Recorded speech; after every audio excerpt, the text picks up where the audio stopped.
আসসালামু আলাইকুম প্রিয় এইচএসসি 2026 ব্যাচের পরীক্ষার্থীরা, আমার হাতে এই মুহূর্তে যে দুটো কাগজ দেখতে পাচ্ছ, এই দুইটা কাগজ হচ্ছে তোমাদের ওএমআর। একটা হচ্ছে সিকিউ ওএমআর আর একটা হচ্ছে এমসিকিউ ওএমআর।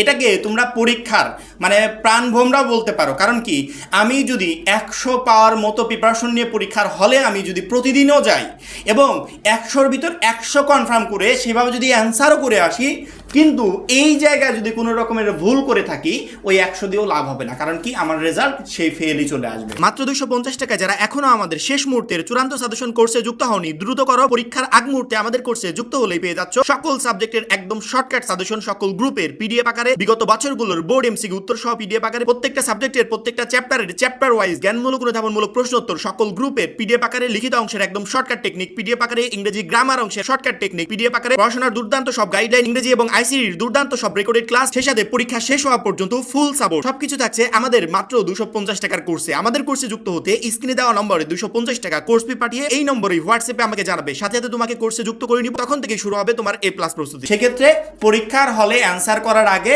আমাকে এই জায়গাতে অ্যালার্ট থাকতে হবে যে আমার দ্বারা যেন কোনো ধরনের কোনো ভুল না হয়।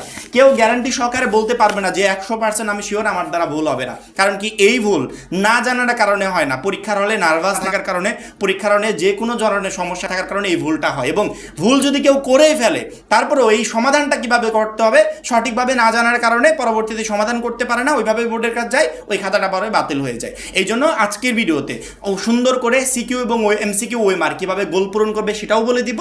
যদি বাই চান্স কোনো রকমের পরীক্ষার হলে ভুল হয়ে যায়, সেই ভুলটা সমাধান কিভাবে করবে সেটাও বলে দিব। তো বেশি কথা না বলে চলো সরাসরি আমরা দেখে নিই যে কিভাবে আমাকে পরীক্ষার হলে সিকিউ এবং এমসিকিউ ওএমআর পূরণ করতে হবে এবং ভুল হলে কিভাবে সেটা সমাধান করতে হবে। এই মুহূর্তে তোমরা স্ক্রিনে যে ওএমআরটা দেখতে পাচ্ছ, এই সেম কোয়ালিটির একটা সিকিউ ওএমআর এবং নিচে দেখতে পাচ্ছ একটা এমসিকিউ ওএমআর আছে। এরকম দুইটা ওএমআরই তোমাকে প্রত্যেক দিন পরীক্ষার হলে দিবে এবং এই ওএমআরটাই দেখে শুনে পূরণ করতে হবে। কেউ মানে একবারে গ্যারান্টি দিয়ে বলতে পারবে না যে পরীক্ষার হলে আমার ওএমআরে কোনো ভুল হবে না। আমরা নার্ভাস থাকি, যার কারণে ভুলগুলো হয়ে যায়, মনে হচ্ছে সঠিকই লিখছি কিন্তু পরবর্তীতে দেখে ভুল হয়ে গেছে। এই জন্য কেয়ারফুলি এগুলো পূরণ করতে হবে। ওএমআরে কোনো ভুল আর সেই ভুল যদি বোর্ডের কাছে ওইভাবে যায়, আমি যত ভালো পরীক্ষায় দিই না কেন আমার টোটাল ওএমআরটা বাতিল হয়ে যাবে। এই জায়গা এই জন্য একটু কেয়ারফুলি ভিডিওটা দেখতে হবে, সেই অনুযায়ী পরীক্ষার হলে ওএমআরটা পূরণ করতে হবে। প্রথমত যখন সিকিউ ওএমআর বা সৃজনশীল লেখার আগ মুহূর্তে আমাকে ওএমআরটা দিবে, আমার খাতার কভার পেজে এটা থাকবে, একবার ফ্রন্ট পেজে, সেই ফ্রন্ট পেজটা আমাকে সুন্দর করে গোল পূরণ করতে হবে। ঠিক আছে, এখানে মূলত আমি হচ্ছে এইচএসসি পরীক্ষার্থী, এইচএসসির উপরে একটা টিক চিহ্ন দিবে। ওকে, তারপরে এখানে দেখো 2001 দেওয়া আছে, এটা হচ্ছে আগের বছরের। এখানে তোমরা যদি 1 দেওয়া থাকে তাহলে 2 দিয়ে নিবে, আর যদি 2 দেওয়া থাকে কিচ্ছু দেওয়ার দরকার নেই, লাস্টে জাস্ট একটা 6 বসাবে, অর্থাৎ 2026 যেন এখানে হয় সেটাই তোমরা দিয়ে দিবে। পরবর্তীতে আমি কি পরীক্ষার্থী একদম প্রথম থেকে পূরণ করতে হবে, আমি এইচএসসি পরীক্ষার্থী। এই দেখো গোল পূরণের নিয়ম হচ্ছে আগে যে চারপাশে যে গোলটা দেওয়া আছে না, এইভাবে কলম দিয়ে সুন্দর করে সেই গোলটা করে নিবে, চারপাশে যেরকম দেওয়া আছে করে নিবে, তারপরে ভিতরেটা পূরণ করে দিবে। একদম সহজ প্রসেস, মানে নিয়ম এইটা। অনেকেই করে কি মাঝখান থেকে শুরু করে, তখন ওর গোল পূরণটা পুরোপুরি হয় না, আবার বেকাতেরা হয়। আমরা চারপাশে যে দাগটা আছে এই দাগের উপরে কলম দিয়ে দাগ দিয়ে নিব, দেন ভিতরেটা পূরণ করবো, তাহলে কিন্তু সুন্দর মতো হয়ে গেল। গোল পূরণেও কিন্তু ঝামেলা হয়, অর্ধবৃত্ত যদি কেউ পূরণ করে তাহলে কিন্তু পরীক্ষার হলে সেটা বাতিল হওয়ার সম্ভাবনা থাকে। এই জন্য বৃত্তটা সুন্দর করে ভরাট করতে হবে। যখনই আমি এখানে এইচএসসি ভরাট করে দিলাম, এবার রোল নাম্বার যদি আমার এরকম হয় যে 16 10 তারপরে 26, অর্থাৎ 161026, যদি এরকম রোল নাম্বার হয়, আমি মানে তোমার রোল নাম্বার তো আর এটার সাথে মিলবে না, আমি আনুমানিক একটা দিলাম। এইভাবে রোল নাম্বারটা সুন্দর করে বসিয়ে নিবে, যেই ঘরে যেটা সেটা সুন্দর করে বসিয়ে নিবে। বসানোর পর ওএমআর মেশিন কি চেক করবে জানো? এই উপরের লেখার সাথে নিচের গোল পূরণটা ঠিক আছে কিনা এগুলো চেক করবে। এখানে 1 দিয়েছো না, এখানে 1টা সুন্দর করে এই যে চারপাশে একটা দাগ দিয়ে নিলাম, তারপরে মাঝখানেরটা এই যে পূরণ করে দিলাম। তারপরে 6 দিয়েছো, এখানে এই যে 6টা পূরণ করতে হবে। তারপরে 1 দিয়েছো, আবার 1টা পূরণ করতে হবে। এখানে কি ভুল হয় জানো? যে আমি 1 দিয়েছি, 1টা পূরণ করেছি, কিন্তু 6টা এই ঘরে না পূরণ করে এই ঘরে পূরণ করে ফেলেছি, এরকম ভুল কিন্তু হয়। সেক্ষেত্রে তুমি কি করবে, ভুলটা কাটাছেঁড়া করবে না, ভুলটা রেখে সঠিকটা সুন্দর করে পূরণ করে দিবে, তাহলে ইনশাল্লাহ কোনো প্রবলেম হবে না। কারণ কি, উপরের এই যে সংখ্যাগুলো, এই সংখ্যাগুলোর সাথে নিচের গোল পূরণটা মিলাবে, যে নিচে গোল পূরণটা আছে কিনা, যদি থাকে তাহলে ওএমআর মেশিন ওটাকে কাউন্ট করে দিয়ে চলে যাবে। তারপরে 0-এর জায়গা 0 সুন্দর করে পূরণ করে দিবে, 2-এর জায়গা 2 পূরণ করে দিবে, বৃত্তগুলো সুন্দর করে যেটার নিচে যেটা সেটা সুন্দর করে ভরাট করে দিবে। ওকে, ভরাট করার পর রেজিস্ট্রেশন নাম্বার, আমি আমার রেজিস্ট্রেশন কার্ড দেখে সুন্দর করে যেই ঘরে যেইটা, যেমন ধরো আমি বসিয়ে দিলাম 14 10 61 21 62 একটা আমি রেজিস্ট্রেশন নাম্বার বসিয়ে দিলাম।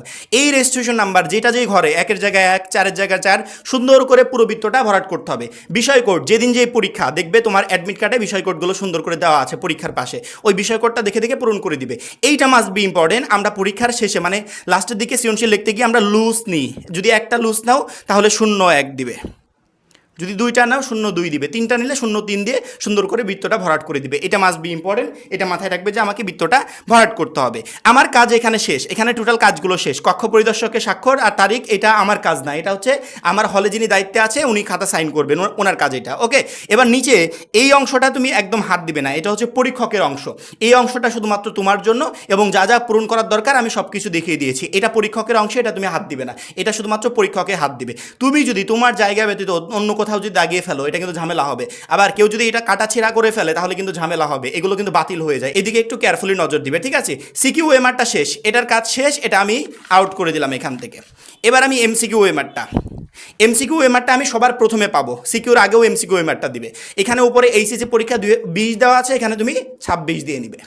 ওকে, 26 দেওয়ার পর এখন তোমার কাজ হবে মানে সবচেয়ে গুরুত্বপূর্ণ কাজ যেটা আমি এটা আগে বলি, সেট কোড। আমরা কিন্তু যখন এই ওয়েমারটা হাতে পেয়েছি এমসিকিউ ওয়েমার, তখন কিন্তু আমরা সেট কোড পাই নাই, অর্থাৎ আমি আমার প্রশ্নটা হাতে পাই নাই। প্রশ্ন হাতে না পেলে সেট কোড তো আমি দিতে পারবো না, যেহেতু সেট কোড দিতে পারবো না এই জন্য সব কিছু পূরণ করবো, কিন্তু এটা বাদ থাকে। পরীক্ষার প্রশ্ন হাতে পাওয়ার পর দাগানো শুরু করে দিই, তাড়াহুড়ো করে দাগানো শুরু করে দিই, অথচ এটা যে আমি দিই নাই এটা মনেই থাকে না। এবং এইটা যদি কোনো শিক্ষার্থী না দেয় আর বোর্ডের কাছে ওইভাবে চলে যায়, এই টোটাল রেজাল্টটা ফেল, এই সাবজেক্ট তোমার টোটালি ফেল আসবে। তোমার যদি 30টা এমসিকিউ হয় তারপরও ফেল আসবে।